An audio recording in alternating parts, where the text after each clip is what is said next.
Yeah, I'm just saving this for posterity. This was my eulogy to or for my wife on Sunday, June 21st, 26. I had to read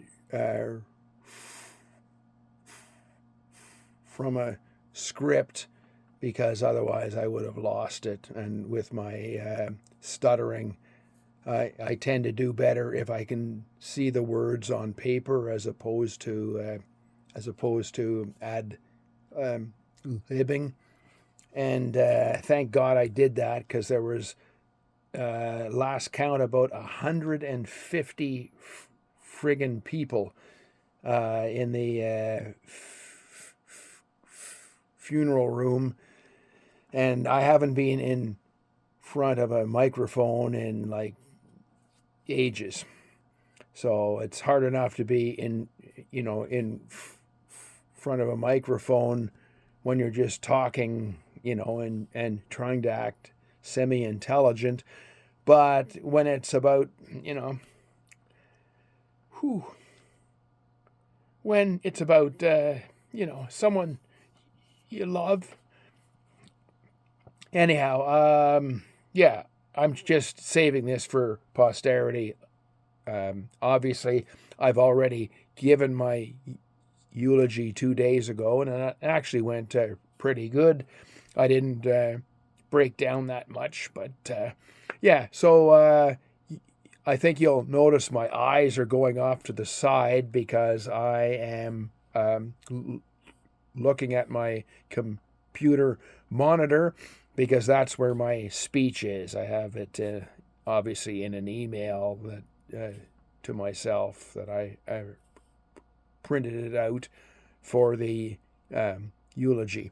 Anyhow, once again, I'm saving this for posterity. Here it goes. Okay, so I started out with, hello everyone.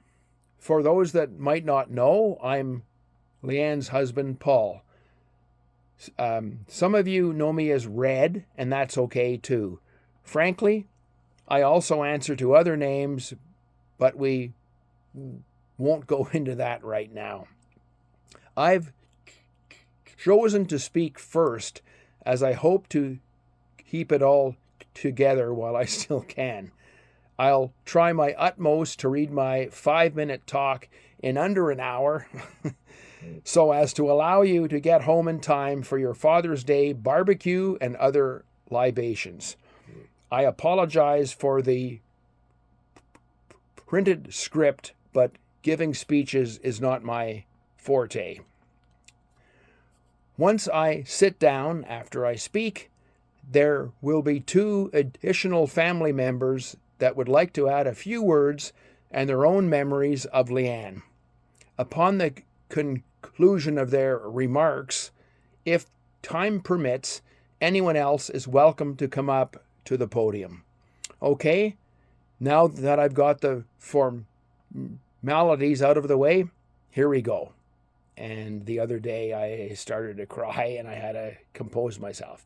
Anyhow, circa 1978 AD, a bitterly cold and windy March night. I'm 3 months shy of graduating, hopefully out of high school. My buddy at the time wanted me to come to a school dance with him and his girlfriend. It turns out his girlfriend wants her friend to meet me. I'm thinking, great. I've got 3 strikes against me. I'm shy, uncomfortable talking to girls, and I certainly can't dance. But I went along anyway. Now, picture this. Her and I meet on the darkened dance floor. Leanne at the time was a tiny little waif with huge flared jeans. I guess they're called bell bottoms nowadays. A braided leather headband around her feathered jet black hair almost to her bum. As for me, back then I was sporting an orange afro the size of a small planet and a leather bomber jacket not ideal for the cold temperatures that night. Hey, what can I say? It was the 70s. She almost immediately took charge of my 3 strikes. She had a big smile the whole night, which helped me come out of my shell somewhat.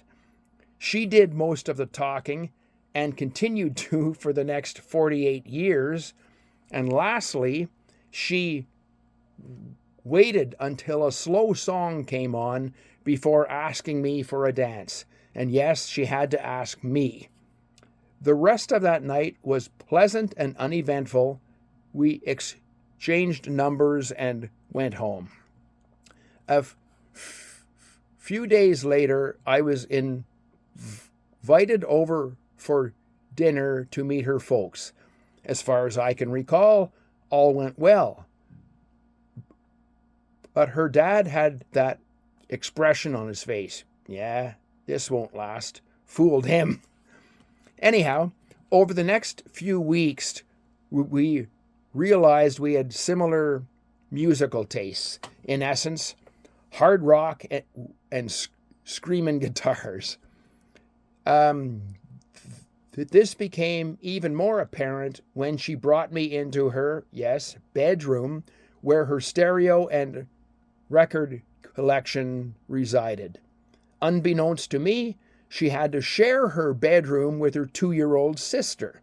So, one side of the room had pictures of cats and other assorted cartoon characters on the wall.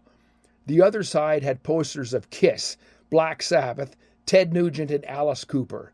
I can't possibly count the number of live concerts and small club acts we attended throughout our formative years of the 80s and 90s. Our other main enjoyment we shared for the rest of our time together was the love of food, like trying new ingredients, new spices and herbs, experimenting with new recipes and different cuisines. Yes, a lot of this contributed to my current pear shape, but nonetheless, I loved the journey. I'd be remiss if I didn't mention a parallel to the love of food, and that being our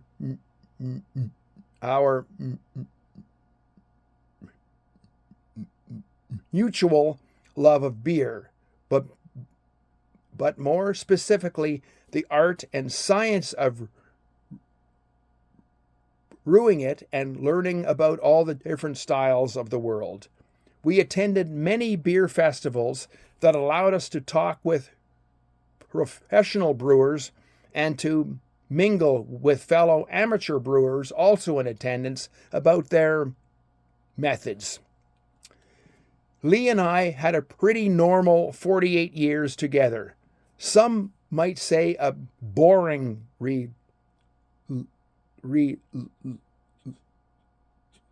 relationship, as we didn't travel much, didn't hang out with too many people, nor go to movies, shopping sprees, etc. We were simply content just to be together, talking about anything and everything. Oh, and conjuring up what our next meal will be. Would I change anything? Hell no.